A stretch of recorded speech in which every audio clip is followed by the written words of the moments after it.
सभी सदस्यों के एक ही गुरु होने चाहिए? क्या परिवार के सदस्य ऐसा अलग नहीं, अलग गुरु बिल्कुल बना गलत सकते हैं? बात है, गलत बात है।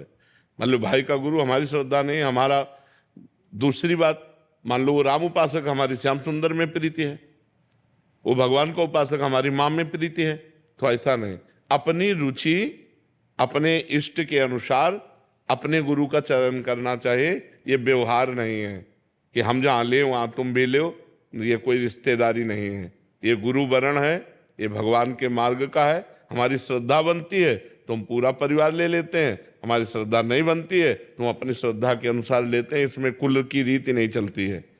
ये गुरु बनाने में कुल रीति या कुल गुरु नहीं चलते। परमार्थ का विषय हमने जहाँ सत्संग किया, हमारी मति लग गई, हमारी श्रद्धा लग गई कि हमारे गुरुदेव हैं, तो हम वही गुरु मान लेंगे। हम परिवार वाला इसमें संबंध नहीं चलेगा। काश गर्ग जी, राधे राधे महाराज जी। महाराज जी, आपके चरणों में बहुत से लोग आध्यात्मिक सवाल पूछते हैं, लेकिन साधना का प्रयोग करने में उत्सुक क्यों नहीं होते? प्रश्न करने मात्र से थोड़ी बात बनती है। भोजन की सारी प्रक्रिया बनाने की पढ़ ले तो क्या उससे भूख मिट जाती है क्या? तो साधना के किए बिना प्रश्न निरर्थक है। आप साधनात्मक प्रश्न किए, आध्यात्मिक प्रश्न किए और साधना है नहीं तो आनंद का अनुभव होगा नहीं। जब आनंद का अनुभव नहीं होगा तो बातें करोगे भागवतिक और आचरण करोगे गंदे, आचरण करोगे सांसारिक, बातें करोगे भागवतिक। तो इसी को तो पाखंड कहते हैं, इसी को दंभ कहते हैं कि बात कर रहे हो सत्य की और चल रहे हो असत्य में, बात कर रहे हो प्रकाश की और चल रहे हो अंधकार में, बात कर रहे हो अमृत की और खा रहे हो मृत मृत्यु विष। तो ये फिर महत्व नहीं रहता। प्रायः कुछ परसेंट छोड़कर यही दशा है।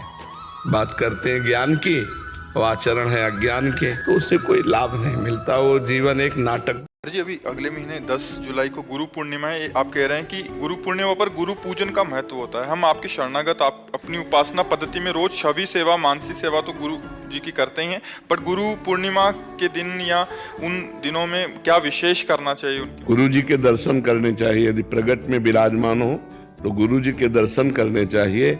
गुरु जी के दर्शन मात्र ही सारी सेवा हो जाती है। अगर हमारे पास पत्र पुष्प फल जो भी हमारे पास है उनके चरणों में जाके चढ़ाएं, उनके दर्शन करें, उनकी मंद मुस्कान, उनकी कृपा दृष्टि प्राप्त करें। पादुका और फोटो की तो रोज पूजा करते हैं, एक दिन साक्षात जाकर पूजन करने का सौभाग्य है गुरु पूर्णिमा को। तो अपने गुरुदेव के साक्षात दर्शन करने चाहिए और जो पत्र पुष्प उनके चरणों में समर्पित करना चाहिए और उनकी आज्ञा के अंतर्गत रहना चाहिए। यही गुरु पूजा।